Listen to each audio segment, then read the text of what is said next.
നമസ്കാരം സർ. നമസ്കാരം സർ, ശബരിമല യുവതീ പ്രവേശനവുമായി ബന്ധപ്പെട്ടിട്ട് കുറെ വെളിപ്പെടുത്തലുകളൊക്കെ ഇപ്പൊ പുറത്തു വന്നുകൊണ്ടിരിക്കുകയാണ്. തന്ത്രി ജാമ്യം കിട്ടി പുറത്തിറങ്ങിയ തന്ത്രി കഴിഞ്ഞ ദിവസം ഇന്നലെ വെളിപ്പെടുത്തുകയുണ്ടായി. അദ്ദേഹം യുവതീ പ്രവേശനത്തില് ഭരണപക്ഷത്തിന്റെ ആളുകൾ പറഞ്ഞത് കേൾക്കാത്തതിലുള്ള വൈരാഗ്യത്തിലാണ് അദ്ദേഹത്തെ ഇപ്പൊ കള്ളക്കേസിൽ കുടുക്കിയെന്നാണ് അദ്ദേഹം പറഞ്ഞിരിക്കുന്നത്. അപ്പോ ഈ വിഷയം നടക്കുന്നതിനിടയിൽ നമ്മുടെ ഗവർണർ ശ്രീധരൻ പിള്ളയുടെ ഒരു സ്റ്റേറ്റ്മെന്റ് കൂടി പുറത്തു വന്ന് കണ്ടു. ശബരിമല യുവതീ പ്രവേശനവുമായി ബന്ധപ്പെട്ട ഇടപെടലുകൾ വെളിപ്പെടുത്തിക്കൊണ്ടാണ് അദ്ദേഹം രംഗത്ത് വന്നിരിക്കുന്നത്. ഇപ്പോ ശബരിമല സമരവും സുവർണാവസര വിധി എന്ന് പറയുന്ന പുസ്തകത്തിൽ അദ്ദേഹം ചില വെളിപ്പെടുത്തലുകൾ നടത്തിയിട്ടുണ്ട്. ഈ ഒരു വെളിപ്പെടുത്തലിനെ സാർ എങ്ങനെയാണ് നോക്കിക്കാണുന്നത്? ബുക്ക് നാളെയാണ് റിലീസ് ചെയ്യാൻ പോകുന്നത്. അതെ. അപ്പൊ പ്രീ ലോഞ്ച് പബ്ലിസിറ്റി ആണ് നടക്കുന്നത്. പ്രീ ലോഞ്ച് പബ്ലിസിറ്റിയാണ് ബുക്ക് കൂടുതൽ വിറ്റ്. ഇത് നല്ല കോണ്ടക്സ്റ്റ് ആണ്. ശബരിമലയായിട്ട് ബന്ധപ്പെട്ട് ഒരുപാട് കാര്യങ്ങൾ നടക്കുന്ന സമയം ഈ ബുക്ക് കറക്റ്റ് ആയിട്ട് വിറ്റ്. നല്ല ടൈമിംഗ് ആണ് ശ്രീധരൻപിള്ളയുടെ. പക്ഷെ എനിക്ക് പ്രോബ്ലം എന്ന് വെച്ചാൽ ഈ ശബരിമല വിഷയം സുവർണാവസര വിധിയും എന്ന ശ്രീധരൻപിള്ളയുടെ നാളെ ഇറങ്ങാൻ പോകുന്ന ബുക്കിന് ഒരു ഭാഗത്ത് ശ്രീധരൻപിള്ളയുടെ പരാമർശം വളരെ ഗൗരവമുള്ളതാണ്. അത് ശ്രീധരൻപിള്ള മനോരമയ്ക്ക് ഓൺലൈനിൽ കൊടുത്തതിനകത്ത് പറയുന്നുണ്ട്. അത് താൻ BJP സംസ്ഥാന പ്രസിഡന്റ് ആയിരിക്കെ ശ്രീധരൻപിള്ളയും ശബരിമല തന്ത്രി കണ്ഠരര് രാജീവരും പിന്നെ പേര് വെളിപ്പെടുത്തിയിട്ടില്ലാത്ത ആലപ്പുഴയിലെ ഒരു കോൺഗ്രസ് നേതാവും കൂടി നടത്തിയത് 2018 സുപ്രീം കോടതി വിധി അട്ടിമറിക്കാനുള്ള ഗൂഢാലോചനയായിരുന്നു. അതാണ് ഇപ്പം നമ്മൾ മനസ്സിലാക്കേണ്ടത്. ഇതുവരെ ആളുകൾ പറഞ്ഞിരുന്നേ ഉള്ളൂ. ഇപ്പൊ ഇതിൽ ആരാണോ ഗൂഢാലോചന നടത്തിയെന്ന് മറ്റുള്ളവർ പറഞ്ഞ് അവര് തന്നെ സ്വമേധയാ മുമ്പോട്ട് വന്നിട്ട് പറയുകയാണ് ഞങ്ങൾ ഇത് ചെയ്തു എന്ന്. അതാണ് അതിന്റെ പ്രാധാന്യം. ഇനി ഈ അട്ടിമറിക്ക് ശ്രമത്തിന് ശേഷമാണ് ശ്രീധരൻപിള്ള ഗോവയിലെയും മിസോറാമിലെയും ഒക്കെ ഗവർണറായിരുന്നു എന്നാണ് ആശങ്കാജനകമാകുന്നത്. കാരണം ഭരണഘടനയും സുപ്രീം കോടതിയും വിധി അട്ടിമറിക്കാൻ ശ്രമിച്ചു എന്നാണ് പുള്ളി പറഞ്ഞതിന്റെ അർത്ഥം. ശ്രീധരൻപിള്ളയ്ക്ക് നിയമം പഠിച്ച ആളാണ് പുള്ളി. ആ നിലയ്ക്ക് നിയമം അറിഞ്ഞുകൂടാത്തത് കൊണ്ടാകില്ല പറഞ്ഞത്. മറിച്ച് നിയമവാഴ്ചയോട് ബഹുമാനമില്ലാത്തത് കൊണ്ടാണ് നിയമവാഴ്ചയും ഭരണഘടനയും അട്ടിമറിക്കാൻ ഗൂഢാലോചന നടത്തിയത് എന്നാണ് മനസ്സിലാക്കേണ്ടത്. ഇഗ്നറൻസ് ഓഫ് ലാ അല്ല. പുള്ളി ഒരു പ്രാക്ടീസിങ് അഡ്വക്കേറ്റ് ആയിരുന്നു. ഈ ശബരിമലയിലെ സ്ത്രീ പ്രവേശനമാണ് യഥാർത്ഥത്തിലത്തെ വിഷയം. അതിന്മേൽ 2018 സെപ്റ്റംബർ 28 സുപ്രീം കോടതിയിലെ 5 അംഗ ഭരണഘടനാ ബെഞ്ചിന്റെ വിധിയുടെ പശ്ചാത്തലത്തിലാണ് ഈ ഗൂഢാലോചന നടന്നത്. അതുകൊണ്ട് തന്നെ ആ വിധി എന്തായിരുന്നു എന്ന് നോക്കാം. അപ്പോഴാണ് അതിന്റെ കറക്റ്റ് സിഗ്നിഫിക്കൻസ് മനസ്സിലാകുന്നത്. ഇന്ത്യൻ ലോയേഴ്സ് അസോസിയേഷൻ ഭരണഘടനയുടെ ആർട്ടിക്കിൾ 32 അനുസരിച്ച് ശബരിമലയിലെ സ്ത്രീ പ്രവേശനം നിരോധിച്ചുകൊണ്ടുള്ള 1965 Kerala Hindu places of worship റൂൾസിന്റെ ചട്ടം 3 സബ്സെക്ഷൻ ബി ഭരണഘടനാ വിരുദ്ധമാണെന്ന് പ്രഖ്യാപിക്കണമെന്ന് ആവശ്യപ്പെട്ടുകൊണ്ടാണ് സുപ്രീം കോടതി സമീപിച്ചത്. Direct jurisdiction under article 32. കാരണം ഈ ചട്ടം ഭരണഘടനയുടെ ആർട്ടിക്കിൾ 14, 15, 25, 26, 51A സബ്സെക്ഷൻ ഇ എന്നിവയുടെ ലംഘനമാണെന്നാണ് ആ പെറ്റീഷനിൽ പറഞ്ഞിരിക്കുന്നത്. അതിൽ കേരള സ്റ്റേറ്റ്, ട്രാവൻകൂർ ദേവസ്വം ബോർഡ്, പ്രധാന തന്ത്രി, പത്തനംതിട്ട മജിസ്ട്രേറ്റ് എന്നിവരായിരുന്നു പ്രധാന എതിർകക്ഷികൾ. വേറെയും കുറെ പേരുണ്ട്, NSS, അങ്ങനെ കുറെ പേരുണ്ട്. ഇനി എന്താണ് ഈ ആർട്ടിക്കിൾസിന്റെ വാല്യൂ എന്ന് കൂടെ നോക്കാം. ആർട്ടിക്കിൾ 14 ഇക്വാലിറ്റിയാണ്. Equal before law and equal justice to all. എല്ലാവർക്കും തുല്യനീതി, നിയമത്തിന് മുന്നിൽ എല്ലാവരും തുല്യർ. അതാണ് ആർട്ടിക്കിൾ 14. ആർട്ടിക്കിൾ 15 എന്ന് പറഞ്ഞാൽ ഡിസ്ക്രിമിനേഷൻ, എഗെയിൻസ്റ്റ് ഡിസ്ക്രിമിനേഷൻ ആണ്. യാതൊരു രീതിയിലുള്ള വേർതിരിവും പാടില്ല, ജെൻഡറും പാടില്ല, കാസ്റ്റും പാടില്ല, ഒന്നിനും പാടില്ല. ആർട്ടിക്കിൾ 25 എന്ന് പറഞ്ഞാൽ freedom of conscience and freedom to profess, practice and propagate religion. എന്റെ മതം വിശ്വസിക്കാനും അത് പ്രചരിപ്പിക്കാനും അത് പ്രാക്ടീസ് ചെയ്യാനുള്ള എന്റെ അവകാശം. ആർട്ടിക്കിൾ 25. ആർട്ടിക്കിൾ 26 എന്ന് പറയുന്നത് വളരെ പ്രധാനപ്പെട്ടാണ് ഈ കോണ്ടെക്സ്റ്റിൽ. അതായത് freedom to manage religious minorities on the religious matters of the religious denomination. അതായത് ഒരു മതവിഭാഗത്തിന്റെ, ഒരു മതത്തിന്റെ പ്രത്യേക മതവിഭാഗത്തിന്റെ അവരുടെ റിച്വൽസും പ്രാക്ടീസ് ഫോളോ ചെയ്യാനുള്ള റൈറ്റ്. ഇവിടെ അയ്യപ്പ ഭക്തന്മാർ ഒരു റിലീജിയസ് ഡിനോമിനേഷൻ ആണെന്നാണ് വാദിക്കുന്നത്. അതുകൊണ്ട് മറ്റ് നിയമങ്ങൾ അല്ല അവർക്ക് ബാധകം. അതിനകത്ത് വരുന്ന നിയമമാണ് ബാധകം. അതൊരു പ്രത്യേക റിലീജിയസ് ഡിനോമിനേഷൻ ആണ് അയ്യപ്പ ഭക്തർ എന്നായിരുന്നു വാദം. ആർട്ടിക്കിൾ 51A സബ്സെക്ഷൻ ഇ എന്ന് പറയുന്നത് സ്ത്രീകളെ ഉപദ്രവിക്കുന്നതോ അവരുടെ അഭിമാനത്തെ ഹനിക്കുന്നതോ ആയ പ്രവൃത്തികളെ തടയുക. ഇത്രയും ആർട്ടിക്കിൾസ് കോട്ട് ചെയ്തുകൊണ്ടാണ് ഈ കോടതിയിൽ കേസ് കൊടുക്കുന്നത്. ഇനി കോടതി വിധി എന്തായിരുന്നു നോക്കാം. അയ്യപ്പ ഭക്തർ എന്നത് ആർട്ടിക്കിൾ 26 വിഭാവന ചെയ്യുന്ന തരത്തിലുള്ള ഒരു പ്രത്യേക ഡിനോമിനേഷൻ അല്ല. അവർ ഹിന്ദു മതത്തിന്റെ ഭാഗമാണ്. അവർ പ്രത്യേക ഡിനോമിനേഷൻ അല്ല. 2, കേരള ഹിന്ദു റിലീജിയസ് പ്ലേസസിന്റെ സെക്ഷൻ 3 സബ്സെക്ഷൻ ബി ചട്ടം ഭരണഘടനാ വിരുദ്ധമാണ്. ഈ ചട്ടം അനുസരിച്ചാണ് ശബരിമലയിൽ സ്ത്രീകൾക്ക് പ്രവേശനം നിരോധിച്ചത്. അത് ഭരണഘടന അൾട്രാവയസ് എന്ന് തന്നെയാണ്. അൾട്രാവയസ് എന്ന് പറയുന്നു, അൺകോൺസ്റ്റിറ്റ്യൂഷൻ എന്ന് പറയുന്നു. 3 സബ്സെക്ഷൻ ബി ചട്ടം ഭരണഘടനയുടെ 14, 15, 51 എ സബ്സെക്ഷൻ ഈ വകുപ്പുകളുടെ ലംഘനമാണ്. ഇക്കാരണങ്ങളാൽ അത് റദ്ദു ചെയ്യുന്നു. വിധിന്യായത്തിന്റെ അർത്ഥം ഇതാണ്: സ്ത്രീകൾക്ക് അവർ ഏത് പ്രായത്തിലുള്ളവരാണെങ്കിലും ശബരിമലയിൽ പ്രവേശിക്കാം. അവരെ അതിൽ നിന്ന് തടയുന്ന ഏത് പ്രവൃത്തിയും ഭരണഘടനാ ലംഘനമാണ്. ഇതാണ് അതിന്റെ വളരെ ലളിതമായ അർത്ഥം. ഈ പശ്ചാത്തലത്തിൽ വേണം 2018 നേതൃത്വത്തിലും പിന്നീട് രാഷ്ട്രീയ പാർട്ടികളുടെ നേതൃത്വത്തിലും നടത്തിയ രാഷ്ട്രീയ അശ്ലീല നാടകത്തിന് പിന്നിലെ ഗൂഢാലോചനയെ നമുക്ക് വിലയിരുത്താം. NSS നേതൃത്വത്തിന്റെ ആഹ്വാന പ്രകാരമാണ് ശബരിമലയിലെ സ്ത്രീ പ്രവേശനത്തിനെതിരെ നാമജപ പ്രതിഷേധം നടത്തിയത് സ്ത്രീകളായിരുന്നു. ഈ നാടകത്തിന്റെ തുടക്കം ആ അസംബന്ധ നാമജപ പ്രതിഷേധമായിരുന്നു. സ്ത്രീകളുടെ അവകാശങ്ങൾക്കെതിരെ സ്ത്രീകൾ തന്നെ നടത്തുന്ന സമരം. അതാണ് അതിന്റെ അസംബന്ധം. സുപ്രീം കോടതി വിധി അട്ടിമറിക്കാൻ തന്റെ നേതൃത്വത്തിൽ നടന്ന അട്ടിമറിയെക്കുറിച്ച് PS ശ്രീധരൻപിള്ള പറയുന്നതിലെ പ്രസക്ത ഭാഗങ്ങൾ ഇവയാണ്. ആ ബുക്കിൽ പറയുന്നു എന്ന് പറഞ്ഞ് മനോരമ ഓൺലൈനിൽ വന്ന ഭാഗങ്ങൾ. ആചാര ലംഘനമുണ്ടായാൽ നട അടച്ചിടാനും ശുദ്ധികലശം നടത്താനും അവകാശമുണ്ടെന്ന് ശ്രീധരൻപിള്ള തന്ത്രിയോട് പറഞ്ഞു.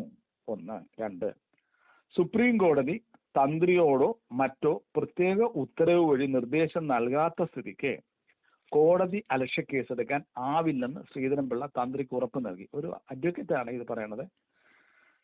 അപ്പോൾ തന്ത്രിയുടെ മറുപടിയാണ്: സാറിന്റെ ഉറപ്പ് മതി എന്ന് തന്ത്രി മറുപടി പറഞ്ഞു. തുടർന്ന് തന്ത്രിയും പന്തളം കൊട്ടാരവും യുവതികൾ കടന്നാൽ നട അടച്ചുവിടുമെന്ന് പ്രസ്താവിച്ചു. ഇതാണ് ആ ഗൂഢാലോചനയുടെ തുടർന്ന് ഉണ്ടാകുന്ന ഡെവലപ്മെന്റ്സ്. ഇനി ഈ പ്രസ്താവനയുടെ അർത്ഥതലങ്ങളിൽ എന്താ നമുക്ക് നോക്കാം. തന്ത്രി സുപ്രീം കോടതി വിധിന്യായം പുറപ്പെടുവിച്ച കേസിലെ 3ാമത്തെ എതിർകക്ഷിയാണ്. അതുകൊണ്ട് തന്നെ കോടതിയുടെ ഉത്തരവ് തന്ത്രിക്ക് നേരിട്ട് ബാധകമാണ്. അതിന് തന്ത്രിക്കായിട്ട് പ്രത്യേകമായിട്ട് ഉത്തരവിറക്കേണ്ട കാര്യമില്ല. അപ്പോൾ ശ്രീധരൻപിള്ള തന്ത്രിക്ക് കൊടുത്ത നിയമപരമായ ഉപദേശം നിയമപരമായി തെറ്റ്. തന്ത്രി അയ്യപ്പന്റെ തുല്യനായിരിക്കാം. തന്ത്രി ശ്രീധരൻപിള്ളയെ സർ എന്ന് വിളിച്ച് സംസാരിച്ചിരിക്കാം. അതുകൊണ്ട് മാത്രം അയ്യപ്പന്റെ പിതൃതുല്യനായ തന്ത്രിയും തന്ത്രിയുടെ സാറായ ശ്രീധരൻപിള്ളയും സുപ്രീം കോടതിക്കും ഭരണഘടനയ്ക്കും മുകളിലല്ല ആചാരങ്ങൾ എന്ന് വിധിന്യായത്തിൽ പറയുന്നുണ്ട്. ഒരു ആചാരങ്ങളും ഭരണഘടനയ്ക്ക് മുകളിൽ. നമ്മൾ നോക്കണം, കർണാടകയിലെ ഒരു സുബ്രഹ്മണ്യ ക്ഷേത്രത്തില് ബ്രാഹ്മണർ കഴിച്ച ആഹാരം ആ ഇലയിൽ മിച്ചമിട്ടേക്കും. അവർ തുപ്പുക വരെ ചെയ്യുന്ന വേസ്റ്റ് അതിന്റെ മുകളിൽ കിടന്നുകൊണ്ട് അബ്രാഹ്മണരും ദളിതരും കിടന്ന് ഉരുളണം. മേഡേ സ്നാനം എന്നാണ് അതിന് പറയണത്. അങ്ങനെ ഉരുളുമ്പോൾ അവരുടെ ശരീരത്തിലെ ത്വക്കിലൊക്കെ ഉള്ള രോഗം മാറും, അവർ ശുദ്ധീകരിക്കപ്പെടും എന്ന് ഒരു വിശ്വാസമായിരുന്നു. 2 കൊല്ലത്തിന് മുമ്പാണ് അത് നിർത്തുന്നത്. 2-3 കൊല്ലത്തിന് മുമ്പ് നിർത്തുന്നത്. അതുപോലെ ആന്ധ്രാപ്രദേശിൽ സ്ത്രീകൾ നഗ്നരായി പോകുന്നൊരു പൂജയുണ്ടായിരുന്നു, അത് നിർത്തി. അപ്പൊ ആചാരം എന്ന് പറഞ്ഞാൽ ഒരു കാലഘട്ടത്തിൽ സതി ആചാരമായിരുന്നു, ഇന്ന് അത് അനാചാരമാണ്. ആചാരങ്ങളെ തിരുത്തിയാണ് മനുഷ്യർ മുമ്പോട്ട് പോകുന്നത്. ആ മുമ്പോട്ട് പോകാൻ നമ്മളെ സഹായിക്കുന്ന ഭരണഘടനയാണ്, അല്ലാതെ പുറകോട്ടുള്ള യാത്രയല്ല. ശ്രീധരൻപിള്ള പുറകോട്ട് നടന്നു പോകാനാണ് തന്ത്രി ഉപദേശിച്ചത്. ഇത് മാത്രമല്ല, ഭരണഘടനയുടെ 144 ആർട്ടിക്കിൾ അനുസരിച്ച് സുപ്രീം കോടതി ഉത്തരവ് ലോ ഓഫ് ദ ലാൻഡ് ആണെന്ന കാര്യം അഡ്വക്കേറ്റ് കൂടിയായ ശ്രീധരൻപിള്ളയ്ക്ക് അറിയില്ലാത്തതാണോ? നിയമം അറിഞ്ഞുകൂടാത്ത തന്ത്രിക്ക് അത് പറഞ്ഞു കൊടുക്കേണ്ട ആളല്ലേ നിയമജ്ഞൻ ആണെന്ന് പറഞ്ഞ് TV ചർച്ചകളിൽ ധാരാളം പങ്കെടുത്തുള്ള ശ്രീധരൻപിള്ള 2018-19 വർഷങ്ങൾ തന്ത്രിയെ സംബന്ധിച്ച് വളരെ പ്രധാനപ്പെട്ട വർഷങ്ങളായിരുന്നു. 1, സുപ്രീം കോടതി വിധി അട്ടിമറിക്കാൻ ഗൂഢാലോചന നടത്തി. 2, സ്വർണ്ണ കൊള്ളയുടെ മുഖ്യ കാർമ്മികത്വം വഹിച്ചു. ഇത് രണ്ടും പുള്ളി ആ 2018-19 കാലഘട്ടത്തിൽ ചെയ്യുന്നതാണ്. ഈ പശ്ചാത്തലത്തിൽ വേണം ഹൈക്കോടതിയിൽ ഒരു കമ്മീഷൻ നടത്തിയ സിറ്റിംഗിലെ ചില വിലയിരുത്തലുകൾ നമുക്ക് ചില ഭാഗങ്ങൾ നമ്മൾ വിലയിരുത്തേണ്ടത്. വർഷം 2007 ഒരാള് ശബരിമലയിലെ ക്രമക്കേടുകളെ കുറിച്ച് 70ഓളം വരുന്ന പരാതികൾ അയാൾ ഉൾപ്പെടുത്തിയിട്ട് അയാൾ ഹൈക്കോടതിയുടെ ദേവസ്വം ബെഞ്ചിന് അത് നൽകി. ഹൈക്കോടതിയുടെ ദേവസ്വം ബെഞ്ച് ജസ്റ്റിസ് AR ലക്ഷ്മണന്റെ കീഴിലായിരുന്നു. കാര്യങ്ങൾ പൂർണ്ണമായി അറിയുന്നതിന് വേണ്ടി കോടതി 3 അംഗ കമ്മീഷനെ വെച്ചു. ഒന്ന് ജസ്റ്റിസ് പരിപൂർണൻ, പുള്ളിക്ക് ഈ വേദങ്ങളിലും ഇത് കാര്യങ്ങളൊക്കെ നല്ല ജ്ഞാനമുള്ള ഒരാളാണ് ജസ്റ്റിസ് പരിപൂർണൻ. പിന്നെ ജസ്റ്റിസ് തുളസിദാസ്, പിന്നീട് മുൻ CBI ഡയറക്ടറായിരുന്ന കാർത്തികേയൻ. ഈ 3 പേരായിരുന്ന കമ്മീഷന്റെ അംഗങ്ങൾ. അവർ തെളിവെടുപ്പ് നടത്തി. 150ഓളം ഫയലുകൾ അവർ പരിശോധിച്ചു. ഒരു ഘട്ടത്തിൽ കമ്മീഷന്റെ പ്രവർത്തനത്തിന്റെ ഭാഗമായി കമ്മീഷൻ ഈ തന്ത്രിമാരെ വിളിച്ചു വരുത്തി അവരോട് ചില ചോദ്യങ്ങൾ ചോദിച്ചു. അതിലെ ചില ചോദ്യങ്ങളും ഉത്തരവുമാണ് ഞാൻ വായിക്കുന്നത് കേട്ടോ. പരിപൂർണൻ: സ്ത്രീ സൂക്തവും പുരുഷ സൂക്തവും സംവാദ സൂക്തവും അറിയാമോ? തന്ത്രി: അറിയില്ല. അതായത് ഓരോ കർമ്മം ചെയ്യുമ്പോൾ അത് ആർക്ക് വേണ്ടി ചെയ്യുന്നു അവർക്ക് വേണ്ടി ചൊല്ലേണ്ട സൂക്തങ്ങളാണിവ എന്ന് പരിപൂർണൻ പറഞ്ഞു കൊടുക്കുന്നു. വീണ്ടും പരിപൂർണൻ ചോദിക്കുന്നു: താങ്കൾക്ക് ഗായത്രി മന്ത്രം പോലും അറിയില്ലേ? തന്ത്രി: അറിയില്ല. പരിപൂർണൻ: കോടിക്കണക്കിന് ഭക്തർ വരികയും ആരാധിക്കുകയും ചെയ്യുന്ന ശബരിമലയുടെ എല്ലാമായ ദേവതുല്യനായ അങ്ങേക്ക് സംസ്കൃതം അറിയാമോ? ഉത്തരം: അറിയില്ല. ചോദ്യം: പിന്നെ എങ്ങനെയാണ് താങ്കൾ ക്ഷേത്ര പൂജാരികളെ തിരഞ്ഞെടുക്കാൻ ഇന്റർവ്യൂ നടത്തുന്നത്? ശരി, പൂജ ചെയ്യാൻ ആവശ്യമായ തന്ത്രങ്ങളും മന്ത്രങ്ങളും അറിയാമോ? ഉത്തരം: ഞങ്ങൾ പരമ്പരാഗതമായി താന്ത്രിക കുടുംബമാണ്. ചോദ്യം: താങ്കൾക്ക് വേദങ്ങൾ അറിയാമോ? ഉത്തരം: അറിയില്ല. ചോദ്യം: ഭാഗ്യസൂക്തമെങ്കിലും അറിയാമോ? ഉത്തരം: അറിയില്ല. പിന്നെ എങ്ങനെയാണ് താങ്കൾ ശബരിമലയിലെ താന്ത്രിക കർമ്മങ്ങൾ ചെയ്യുന്നത്? ഉത്തരം: അതൊക്കെ ഞാൻ എനിക്കറിയാവുന്ന പോലെ വേറെ മന്ത്രങ്ങൾ വെച്ച് ചെയ്യും. ചോദ്യം: ഗണപതി ഹോമം ചെയ്യാൻ ഭാഗ്യസൂക്തം നിർബന്ധമായ കാര്യമല്ലേ? തന്ത്രി മറുപടി പറഞ്ഞില്ല. പോട്ടെ, ചോദ്യമാണ്, പോട്ടെ. ഗണപതിയുടെ നാളെങ്കിലും അറിയാമോ? തന്ത്രിമാർ ഉത്തരമില്ലാതെ ഇരുന്നു. 2007 ഡിസംബർ മാസം കമ്മീഷൻ റിപ്പോർട്ട് സമർപ്പിച്ചു. ആ റിപ്പോർട്ടിൽ തന്ത്രവിദ്യകളെ കുറിച്ചുള്ള തന്ത്രിമാരുടെ അറിവില്ലായ്മ വ്യക്തമായി ഇപ്പോഴും തെളിഞ്ഞു കാണാം. 19 വർഷങ്ങൾക്ക് ശേഷം തന്ത്രിയോട് നമുക്കിങ്ങനെ ചോദിക്കാം: താങ്കൾ ശബരിമലയിലെ സ്ത്രീ പ്രവേശന വിഷയത്തിൽ സുപ്രീം കോടതി വിധി അട്ടിമറിക്കാൻ കൂട്ടുനിന്നില്ലേ? 2. താങ്കൾ ശബരിമലയിലെ സ്വർണ്ണക്കൊള്ളയുടെ മുഖ്യ സൂത്രധാരകനും പ്രധാന തന്ത്രിയുമായിരുന്നില്ലേ? 3. 2007 കോടതി നിയോഗിച്ച കമ്മീഷന് മുമ്പിൽ തന്ത്രവിധികളെ കുറിച്ചോ അടിസ്ഥാന മന്ത്രങ്ങളെ കുറിച്ചോ യാതൊരു ധാരണയുമില്ല എന്ന് സ്വന്തം മൗനത്തിലൂടെ സമ്മതിച്ച താങ്കൾ അതിനുശേഷമെങ്കിലും ഇതൊക്കെ പഠിക്കാൻ ശ്രമിച്ചോ? 4. താങ്കൾക്ക് യഥാർത്ഥത്തിൽ ശബരിമലയിലോ അവിടുത്തെ പ്രതിഷ്ഠയിലോ വിശ്വാസമുണ്ടോ? ഇനി മലയാള മനോരമ ഓൺലൈൻ ഇന്റർവ്യൂവിൽ PS ശ്രീധരൻപിള്ള പറഞ്ഞ ഒരു കാര്യവും ജാമ്യം കിട്ടിയ ശേഷം തന്ത്രി രാജീവിന് പറഞ്ഞ ഒരു കാര്യം കൂട്ടിച്ചേർത്ത് വായിക്കുമ്പോൾ മറ്റൊരു ഭീകര സത്യം തെളിഞ്ഞു വരുന്നു. സുപ്രീം കോടതി വിധി നടപ്പാക്കുന്നതിനെതിരെ നിന്നു എന്ന് പറഞ്ഞ് 2 ഇടതുപക്ഷക്കാർ തനിക്കെതിരെ കോടതിയെ സമീപിച്ചെന്നും പ്രഥമ ദൃഷ്ട്യാ പോലും തെളിവുകളില്ല എന്ന് കണ്ടെത്തിയ കോടതി അത് തള്ളിക്കളഞ്ഞു എന്നുമാണ് ശ്രീധരൻപിള്ള പറഞ്ഞത്. അപ്പോൾ ശബരിമല സ്ത്രീ പ്രവേശനത്തെ എതിർത്തതിനാണ് തന്നെ ഇപ്പോൾ സ്വർണ്ണ കേസിൽ അന്യായമായി അറസ്റ്റ് ചെയ്യുന്ന തന്ത്രി പറയുന്നു. ഇതിൽ നിന്ന് ഒരു കാര്യം വ്യക്തം: ശ്രീധരൻപിള്ള പറഞ്ഞ ആ ഗൂഢാലോചന നടന്നു എന്ന് ഗൂഢാലോചനയിൽ പങ്കാളിയായ 2 പേരും ഇപ്പോൾ സമ്മതിച്ചിട്ടുണ്ട്. അപ്പോൾ ഇവർക്കെതിരെ കേസിന് പോകാൻ ഇവർ 2 ആളുകളുടെയും പ്രസ്താവന മാത്രം മതി, മറ്റ് തെളിവുകളല്ല. അപ്പൊ പ്രഥമ ദൃഷ്ട്യാ കേസുണ്ട്. കാരണം അതിനകത്ത് ഇൻവോൾവ് ആയെന്ന് പറഞ്ഞ 2 പേരും 2 ഘട്ടങ്ങളിലായിട്ട് പറയുന്നു. ഈ സ്ത്രീകളുടെ ക്ഷേത്രപ്രവേശന സുപ്രീം കോടതി നിയമത്തിനെ ഇവർ പൊളിക്കാൻ ശ്രമിച്ചു എന്ന് 2 പേരും 2 വ്യത്യസ്ത തലങ്ങളിൽ നിന്ന് പറയുന്നു. ഇവർ തമ്മിൽ ഇതിനെക്കുറിച്ച് സംസാരിച്ചെന്നും അത് ശ്രീധരൻപിള്ളയുടെ ബുക്കിൽ പറയണം. അപ്പൊ ഗൂഢാലോചന നടത്താനായിട്ട് 2 കൂടുതൽ ആളുകളും മതി. എന്തിനാണ് ഗൂഢാലോചന നടത്തിയത്? സുപ്രീം കോടതിയിലെ വിധി അട്ടിമറിക്കാൻ. നിസ്സാര കേസല്ല. ഒരു ഉളുപ്പുമില്ലാതെ അവരൊക്കെ നമ്മുടെ മുമ്പിൽ വന്ന് സംസാരിക്കുകയാണ് ഇതെല്ലാം. അതെ സാർ, ഇതിപ്പോ കൃത്യമായിട്ടും തന്ത്രി പറഞ്ഞത് തിരിച്ചടിച്ചു. അതേ സമയത്ത് തന്നെ ഈ പുസ്തകത്തിന്റെ അകത്ത് പറഞ്ഞിരിക്കുന്ന ശ്രീധരൻപിള്ളയുടെ വാക്കുകൾ കൂടി കൂട്ടി വായിക്കുമ്പോൾ കൃത്യമായിട്ടൊരു ഗൂഢാലോചന ഇവിടെ നടന്നിട്ടുണ്ടെന്ന് വ്യക്തമാവാണ്. അവർ തന്നെ പറയുന്നു, അവര് തന്നെ സമ്മതിക്കുകയാണ് ഇപ്പൊ അത്. പക്ഷെ ശ്രീധരൻപിള്ള പുസ്തകത്തിനകത്ത് വേറൊരു കാര്യം പറയുന്നുണ്ട്, തന്ത്രിയെ സുപ്രീം കോടതി രേഖാമൂലം അറിയിക്കാത്തിടത്തോളം കാലം തന്ത്രിക്ക് അത് അനുസരിക്കേണ്ട ആവശ്യമില്ല എന്നുള്ള ഒരു ഉറപ്പ് ശ്രീധരൻപിള്ള അവിടെ കൊടുക്കുന്നുണ്ട്. As an advocate. അത് അല്ല, ശ്രീധരൻപിള്ള നടത്തുന്ന എന്താണ്, അയാൾക്ക് നിയമം അറിഞ്ഞുകൊണ്ടിട്ടല്ല, പക്ഷെ അയാൾ നിയമത്തിന്റെ പേരിൽ മറ്റൊരു മനുഷ്യനെ തെറ്റിദ്ധരിപ്പിക്കുന്നു, കബളിപ്പിക്കുന്നു. കാരണം തന്ത്രി അതിനകത്ത് മൂന്നാമത്തെ കക്ഷി, എതിർകക്ഷിയാണ്.